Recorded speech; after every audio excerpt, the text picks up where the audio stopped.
welcome back to the channel. Today I'm going to be doing my Entertainment Tuesdays, or it's going to be making a return. I used to do them, I did like 3 of them, this is the 4th one.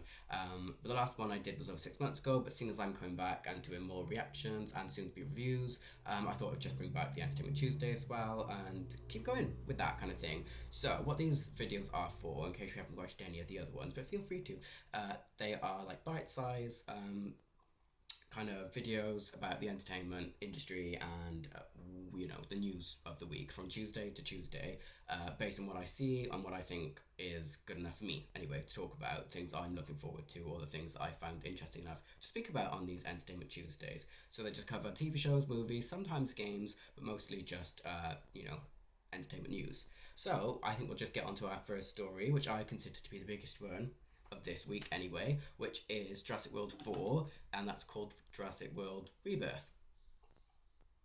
And I guess actually now I just think about it, Rebirth, because the original creators of the first Jurassic Park film, Jurassic Park, Michael Crichton and David Coep, they're actually coming back to write this 4th Jurassic World film, so that'd be the first time I think they're back since the first Jurassic Park film, so that's pretty cool. But what we got here, the one I saw was released by Variety.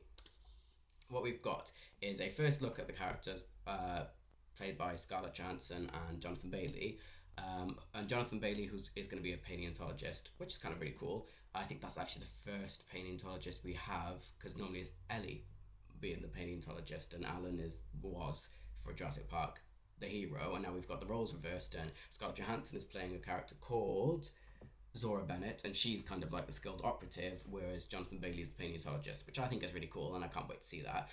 They did release a whole deep dive into what this is going to be, characters, actors playing who, what kind of dinosaurs are in this, the storyline, a more in-depth look at the storyline, so I'll do a separate video on that, but for now I'm just going to read out the elevator pitch, or the synopsis, so here we go. So, Scarlett Johansson is going to play a skilled operative expert called Zora Bennett, contracted to lead a skilled team on a top secret mission to secure genetic material from the world's 3 most famous dinosaurs. 3 guesses as to who those are. When Zora's operation intersects with a civilian family whose boating expedition was capsized by a marauding aquatic dinosaur, they all find themselves stranded on an island where they'll come face to face with a sinister and shocking discovery that's been hidden from the world for decades. So I can see how that would be sold to someone if they were like, here's what I kind of want to do, and they're like, here's the elevator pitch. I would be like, yes please. Also, maybe if they were stranded on an island, the dinosaur this time will be aquatic dinosaurs rather than the T-Rex, or like, oh my god, we could have air ones, we can have pterodactyls or pterodons as well as aquatic ones if they're trapped. I'm sure they're going to do some inland dinosaurs too. There's no kind of look here on the synopsis of how big this island they're trapped on is, although I don't think it's going to be as big as the 2 that we've previously been to in the films. Okay, so on to our second story, the new Marvel Fantastic Four set pictures. They've kind of leaked and they've given us a first look at the Thing. This does feel very 50s and 60s, which is apparently where the time frame they're coming from is, because originally I think there was rumours they were trapped in the quantum realm since the 50s or 60s, but now they're not actually going to be Marvel's MCU 616 Earth. I think that's what we're on. They're actually from they're different variants on a different Earth. I actually really like this chunky white kind of colour block with that kind of light blue. He also seems to be very orange too, which does fit for the Thing, who is a comic book character, and he's very orange in those comics. So I think they're going well. I think it looks good. Also, he doesn't seem to be totally CGI. I don't know if he's going to be made, obviously, with the facial movements of that mask, because it looks like a rubber mask they're putting on, like a prosthetic. But it does seem like maybe not completely the Thing this time around will be not just fully CGI, and I think that's going to be really cool. And I think it's good that we're doing special effects, handmade special effects, rather than just relying on computer graphics. So I think that's really cool. So along with like these kind of still leaks and the image they did release for concept art, I actually think this is shaping up to be a really enjoyable film, and I can't wait for the Fantastic Four to be the new additions for the MCU, although I wonder if they're going to stay in the MCU or if in the movie they travel to the MCU from their timeline. But the one thing I will say is that I wasn't really a fan of Robert Downey Jr. becoming Doom. I think they could have just done a different actor, and I think that Robert Downey Jr. should have just returned as an AI form like he does in the comics. Moving on, let's look at some of this week's casting announcements. So firstly, we have Katie Sagal, or Segal, has been cast in the One Piece show on Netflix in the role of Dr. Korea.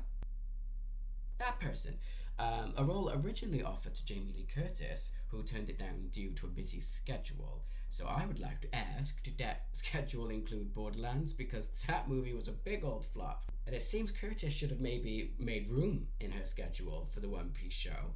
Although she is currently working on Freaky Friday 2, so let's see how that works out for her. I don't actually know much about the One Piece. I played some of the games, and I obviously watched the first season on Netflix, which I enjoyed, and I am going to watch the second one. And this character looks pretty cool, and by the picture that we can see that they've chosen, along with Katie, it does look like she kind of fits that role. Just had a white wig, and I think we're probably good to go with that one. And I wonder what the fans of the One Piece will actually think of this casting. Again, I don't really know, so I guess that gives me the peace of mind, really, that I don't really read the comics or haven't watched the original anime TV show, so I don't really have stakes in the game. I just get to enjoy the show, knowing nothing about it. Okay, the next casting announcement / rumour. This one is actually a rumour, and it is Mike Fast, whatever his name is, who you may know from that three-way relationship in Challengers. Mike Fast is reportedly going to be the lead of the next Hunger Games movie, playing a young Hamish. This is coming off the success that the other prequel film found, The Ballad of Songbirds and Snakes, which made $337.4 million at the box office, and on Rotten Tomatoes got 64% from critics and 89% from fans. So I'd say at least that people liked it and it was a success enough to make a movie about Hamish's time in the games. Right, let's move on to our next story. So this is more of a look at some of the next and upcoming MCU projects. We have Captain America Brave New World, Daredevil Born Again, and Thunderbolts. I'm not really sure what the Red Hulk image is a new first look. It's very similar to the ones you already got, almost identical to them. And to be fair, Red Hulk at this point I think just looks pretty identical to Hulk. They've just turned the colour red rather than green. Not really sure this is a good first look at Daredevil Born Again. I mean, it's just a picture of Daredevil and he's got some red glowing eyes, and the red glowing eyes are pretty cool, but there's not really much else to say about that. What I'm more interested about in this Twitter post is that we can see the Thunderbolts. So I'm including this one as maybe a rumour because, it is on Twitter and it's not like everything's fact checked. And the reason I would say that about just the Thunderbolts bit, it appears that Ghost is back in the lineup. I thought they actually cut that character. Also, Yelena has short hair. I think that's an interesting choice. I think it feels too much like Scarlett Johansson's Black Widow, which we know Yelena is basically becoming to replace, the Black Widow. Also with the Thunderbolts, I'm not even sure I like the lineup. You've got the dad figure from Black Widow from the solo film, Ant-Man 2's villain, Ghost. Does anybody even remember that one? A fake Captain America for the TV show Falcon and Winter Soldier, and then you actually have the Winter Soldier himself. And the last time we saw him, he looked like this, which I think is much better. And now he's reverted back to looking like that with longer, shaggier hair, and it kind of matches Yelena's hair. But neither of them could pull off that haircut. It does not look good. Okay, on to our next story. And we've been told by Todd Phillips, who is the producer of the Joker films, that there will be a different version of Harley Quinn in the Joker, the second film. Todd Phillips says the high voice, the accent, the gum chewing, and all that sort of sassy stuff, we strip that away. So this feels like Harley will actually be different in the Joker movie, without the high voice, the accent, tricks, or campiness, which is what we've come to know and love of the character, essentially. This will not show up in Gaga's portrayal of Harley, and we can already see that kind of actually in the trailers they've released to us, and I feel like Harley still feels like Harley, even with all of that stripped away. But will Harley still feel like Harley? Margot Robbie did a great job with the character in Suicide Squad movies. She was campy, gum chewing, had the accent. But maybe that's why we don't actually need another version of that. It would certainly feel out of place in the world that the Joker has established. But I do look forward to Gaga's portrayal. I think they've made the right choice to tone Harley down, and we'll see more nuanced and struggling Harley. And I mean, the character's always been nuanced, but this time maybe serious and struggling rather than silly and struggling. Okay, we're going to keep on the theme of love, sort of. The next up is a first look at Laura Dern and Liam Hemsworth's new movie, Lonely Planet. So I love Laura Dern, and I think she looks great in this still. Quite bohemian looking, very nice hair, makeup. I think she looks great. I do love Laura Dern, but it seems that it's a very formulaic kind of film of the romance rom-com genre, as we can see from the pitch, which is the film watches as a reclusive novelist arrives at a prestigious writer's retreat in Morocco, hoping the remote setting will unlock her writer's block. While there, she meets a young man. Is he really that young? Anyway, while there, she meets a young man, and what starts as an acquaintanceship evolves into an intoxicating, life-altering love affair. This movie is set to release on October 11th, and will probably do well on Netflix, which is where it's being streamed. But I, for one, don't associate October with love. I kind of think it's witchy, it's horror month, it's where I want to watch horror films, witch films, magic, maybe Harry Potter and thrillers, not really romance. So we'll see how this one does on Netflix. Maybe people have the appetite for romance all year round. I, for one, do not. Okay, on to the next rumour we have. So, according to a production list, Elizabeth Olsen is listed as part of the cast of the upcoming Vision series alongside Paul Bettany and James Spader, set to release in 2026 according to IMDb.